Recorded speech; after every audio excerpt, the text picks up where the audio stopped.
የምትሄድበት ሩቅ ነውና ተነስ ብላ። አንደኛ ነገሥት ምዕራፍ 19 ቁጥር 7። ሰላም እንደምን አላችሁ? በመላው ዓለም የምትገኙ የእግዚአብሔር ቤተሰቦች፣ ይህ የምታዩት የቃና ዘገሊላ ሚዲያ ነው። ቃና ዘገሊላ የተለያዩ መርሃ ግብራትን ወደ እናንተ እያደረሰ ይገኛል። አሁን ደግሞ በዚህ ፕሮግራም በሳምንት አንዴ ኑ መጽሐፍ ቅዱስን አብረን እንብላ፣ አብረን እናጣጥም በሚል ርዕስ ወደ እናንተ እናደርሳለን። መጽሐፍ ቅዱስ ይበላል፣ እናያለን። እስከ መጨረሻ አብራችሁን ቆዩ። ይህ እንደምታዩት መጽሐፍ ቅዱስ ነው።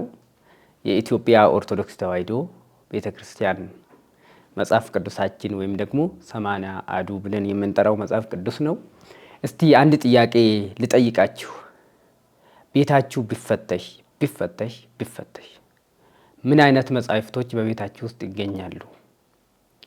የፖለቲካ መጽሐፍ፣ የኢኮኖሚክስ መጽሐፍ፣ የፍልስፍና መጽሐፍ ወዘተርፈ የተለያዩ መጽሐፍቶች ይገኛሉ። ግን መጽሐፍ ቅዱስ በቤታችሁ ውስጥ ይገኛል? ጥሩ ናቸው፣ ይጠቅማሉ። ሌሎችም መጽሐፍቶች ስለ ዓለማዊ ነገር ያስተምሩናል፣ ስለ ሕይወታችን ያስተምሩናል። ግን ደግሞ ስለ መንፈሳዊ ሕይወታችን የተበላሸ የተመሰቃቀለ ሕይወታችን እንዴት እንደምናስተካክል ግን ማስተማርና ዳይሬክት ማድረግ የሚችል ብቸኛውና ብቸኛ መጽሐፍ ቅዱስ ብቻ ነው። አንዳንድ ጊዜ እኛ የምንኖርበት ሕይወታችን በጣም የተበላሸ ይሆንና ለእኛ ብቻ የተሰጠን ይመስለናል።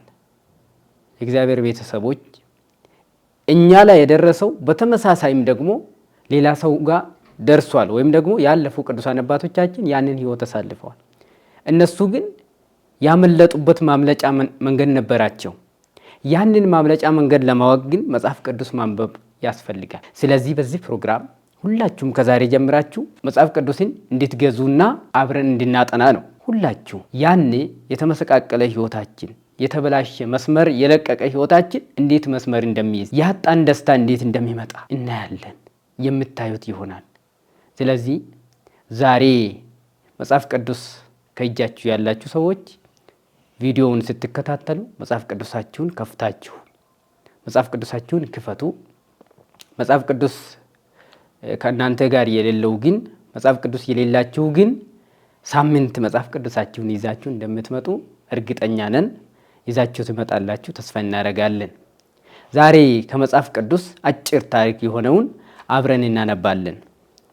ዳዊት ሲጨነቅ ሕይወት ሲደፈንበት በጣም ጭንቅና መከራ ውስጥ ሲገባ የምጸልያት ጸሎት አለች። የዳዊት መዝሙር 22 ወይም 23 ከቁጥር 1 ጀምረን እስከ ቁጥር 6 እናነባለን። አጭር ናት። ከቁጥር 1 እንዲህ ይላል፣ እግዚአብሔር እረኛዬ ነው የሚያሳጣኝም የለም ይላል። እስቲ ደግማችሁ በሉ። እግዚአብሔር እረኛዬ ነው የሚያሳጣኝም ደግሞ የለም ይላል። አሁን ቅዱስ ዳዊት በራሱ እረኛ ነው። ከእረኝነት እስከ ንግስና የደረሰ ሁሉንም የህይወት ደረጃ የህይወት እርከን ያጣጣመ ሰው ነው። የሚገርማችሁ ግን እግዚአብሔርን ሲያነሳ ስለ እግዚአብሔር ሲያወራ በእረኝነት ያስመስለዋል እንጂ በንግስናው በንጉስነት እግዚአብሔርን አያስመስልም።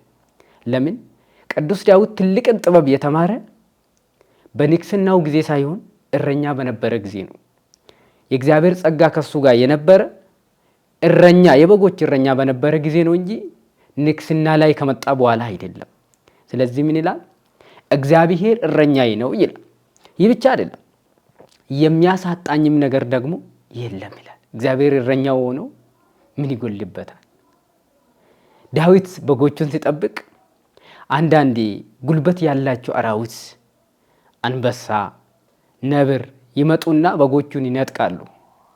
ያኔ ዳዊት እግዚአብሔር ከሱ ጋር ስለሆነ ሄዶ ሮጥ ብሎ አንበሳውን ይይዝና አፉን ከፍቶ መንጋጋውን መንግጎ በጎቹን እያወጣ ያስመልጧቸው ነበር። ታዲያ ያኔ እኔ ስለ በጎቼ እጨነቃለሁ። በጎቼ ከአንበሳ አፍ እንዲያመልጡ ጭንቀቴ ያ ነው። ደግሞ አንበሳ እኔን ራሴን እንዳይበላኝ ነብርም እንዳይውጠኝ የሚጠብቀኝ ደግሞ ለኔም ሌላ እረኛ አለ ብሎ ይናገራል። ለእረኛው ሌላ እረኛ አለ። ልብ በሉ፣ እኛን የሚጠብቁ አሉ። ሀገርን እየዞሩ ሌሊት ሳይተኙ የሚጠብቁን ጠባቂዎች አሉ። 24 ሰዓት ሳይተኛ ሳያንቀላፋ የሚጠብቃቸው አንድ እግዚአብሔር አለ። እነሱ እኮ ይተኛሉ ለተወሰነ ሰዓት፣ ሰው ናቸው። የማይተኛ በእጁ ያዘን ግን አንድ እግዚአብሔር አለ። ስለዚህ ቅዱስ ዳዊት ምን ይላል? እግዚአብሔር እረኛዬ ነው የሚያሳጣኝም የለም ይላል። ቁጥር 2 ላይ ዝቅልና በለመለመ መስክም ያሳድረኛል፣ በእረፍት ውሃ ዘንድም ይመራኛል ይላል። በለመለመ መስክ፣ በደረቀ ሜዳ ሳይሆን በምድረ በዳ ሳይሆን ምግብና ውሃ በሞላበት በለምላም መሬት ያሳድረኛል። አምላኩን ሲያመሰግን እኮ በረሃብ እንዳልጎዳ ምግብ ባለበት፣ በጥምም እንዳልጎዳ ውሃ ባለበት ያሳድረኛል፣ ያኖረኛል በፈቀደ ቦታ ብሎ እግዚአብሔርን ያመሰግናል። ነፍሴን መለሳት፣ ስለ ስሙም በጽድቅ መንገድ መራኝ። በሞት ጥላ ውስጥ እንኳን ብመላለስ አንተ ከኔ ጋር ነህና ይላል። ማን ከኔ ጋር ነውና? አንተ እግዚአብሔርን እኮ ነው።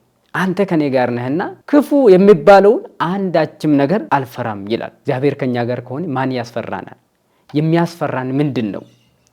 ምንም አልፈራም ይላል። በሞት ጥላ ውስጥ እንኳን ብመላለስ። ከሳኦል ተሰዶ ሊገደል በተፈለገ ጊዜ በምድረ በዳ በሸለቆ ሲንከራተት የጻፈው መዝሙር ይመስላል። እንዲገደል ብዙ ተፈልጎ ነበር። በጫካው በምድረ በዳ በዱር ተሰዷል ዳዊት። እንዴ የአንበሶች ድምፅ፣ የአራዊት ድምፅ ብዙ ነገር እያስፈራኝ ግን አልፈራም ይላል። አልፈራም ምክንያቱም አንተ ከኔ ጋር ነህና ይላል። እንዲህ አይነት ጽኑ እምነት አለው ማለት ነው ቅዱስ ዳዊት። አያችሁ፣ አንዳንዴ እኛ የምንመላለስበት ይሁን የጨለመ ብቻ ይሆናል። የምንኖርበት ምድራችን የተመሰቃቀለ መስመር የለቀቀ ብቻ ሲሆንብን እንፈራለን። አይዟችሁ፣ አትፍሩ። እግዚአብሔር ከኛ ጋር ከሆነ በሞት ጥላ መካከል እንኳን ብንመላለስ ምንም ነገር ያስፈራንም ወገኖቼ።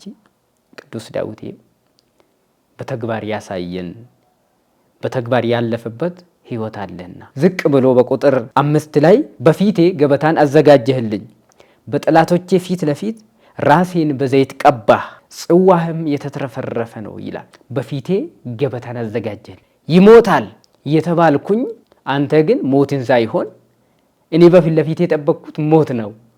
ሲወጣ ግን በሸለቆዬ ሞትን ሳይሆን አንተ ሕይወትን፣ ምግብን፣ ገበታን አዘጋጀህልኝ ይላል። ደግሞ የሚገርማችሁ ይሞታል ብሎ የሚጠብቁኝ ጠላቶቼ ነበሩ። በነሱ ፊት አንተ ግን አለ ራሴን በዘይት ቀባህ።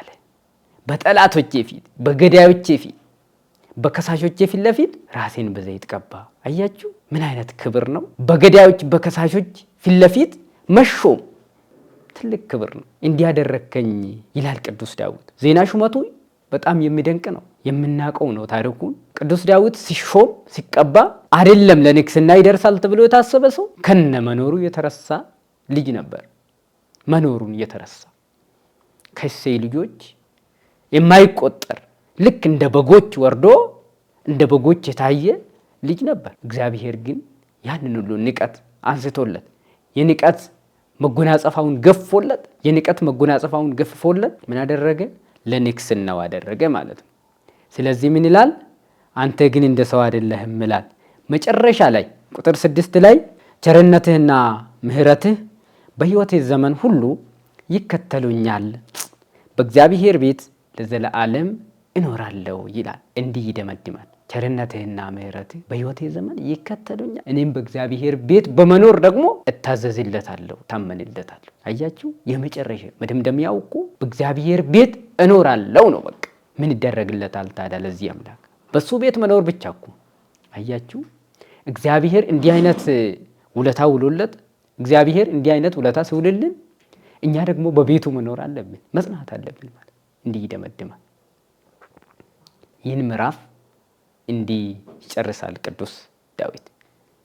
ውድ ተመልካቾቻችን ታዲያ ይህ ቃል አያሳርፍም? ሐዘንን ወደ ደስታ አይቀይርም? የተመሰቃቀለ ሕይወታችንን አያስተካክልም?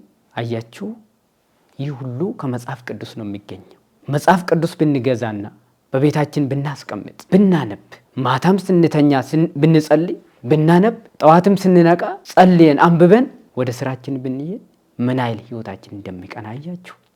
ስለዚህ እንለማመድ። አይዟችሁ መጽሐፍ ቅዱስን ግዙ፣ እንግዛ፣ እንለማመድ፣ እናንብብ፣ እንወቅ። የቅዱሳን አባቶቻችን ሕይወት ታሪክ እናንብብ፣ እንወቅ። ለኛ የከበደው ህይወት ፈተና ቅዱሳን አባቶቻችን ግን በቀላሉ አልፎበታል። ይኸው ቅዱስ ዳዊት ከሱ በላይ የተሰቃየ ሰውም አልነበረም። ከሱ በላይም ደግሞ እግዚአብሔር ውለታ ውሎለት ትልቅ ቦታ የደረሰ ሰውም የለም። ስለዚህ እኛም ከገባንበት መቀመቅ አዘቅት ለማምለጥ ለመውጣት ቀላል ነው ማለት ነው። ስለዚህ መጽሐፍ ቅዱስን እንግባ። ወደ ተመልካቾቻችን ሳምንት መጽሐፍ ቅዱስ ይዛችሁ እንደምትመጡ ተስፋ እናደርጋለን። ሳምንት እስከምንገናኝ ድረስ ቸሩ መድኃኔዓለም የሳምንት ሰው ይበለን። ይቆየን።